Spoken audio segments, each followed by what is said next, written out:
अस्सलाम वालेकुम स्टूडेंट्स, उम्मीद है आप खैरियत से होंगे। आज हम पढ़ने जा रहे हैं क्लास 10th एक्सरसाइज 3.7।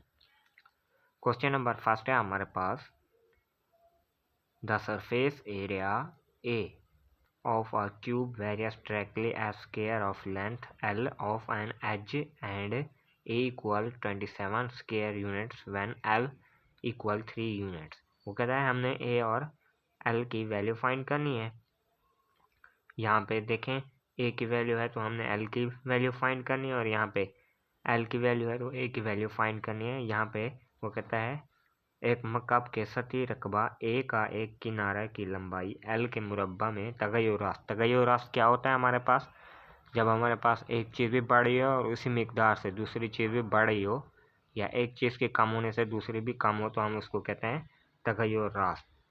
अब हम यहाँ पे इसको कैसे लिखेंगे, यहाँ पे देखें A directly proportional L square, यहाँ पे कहता है as a square of length L, तो यहाँ पे स्क्वायर इसका एल का लगा देना है। ठीक है, जब हम इसका प्रोपोर्शनल ख़त्म करते हैं तो यहाँ पे कांस्टेंट के लगा देते हैं।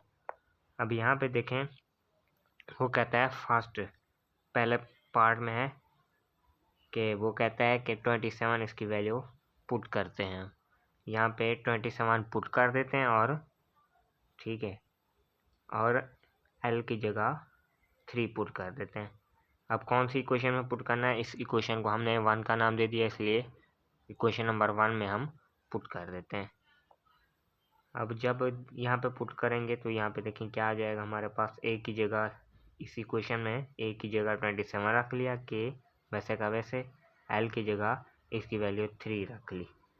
अब इसका 3 स्क्वायर 3 3 द 9, और 9 दूसरी साइड पे जाके डिवाइड होगा तो 27 से कटेगा तो आंसर हमारे पास क्या आ जाएगा, 3 आ जाएगा। अब यही 3 की वैल्यू हम पुट करते हैं इसके इक्वेशन 2 में। अब इक्वेशन 2 में देखें इसकी वैल्यू जो है वो पुट करते हैं। ठीक है, इक्वेशन 2 यहाँ पे हमारे पास बननी चाहिए। यहाँ पे देखें, अब यहाँ पे लिखें पुट के इक्वल 3 इन इक्वेशन 1। इक्वेशन 1 में हम पुट कर देते हैं।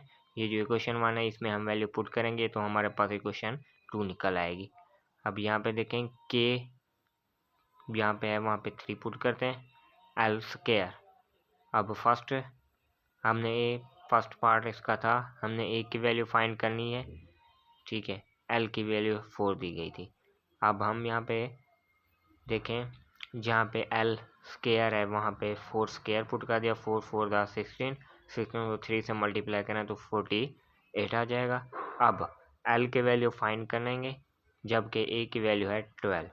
अब यहाँ पे देखें, यहाँ पे वहाँ पे हमने 12 पुट कर दिया, और यहाँ पे 3l स्क्वायर।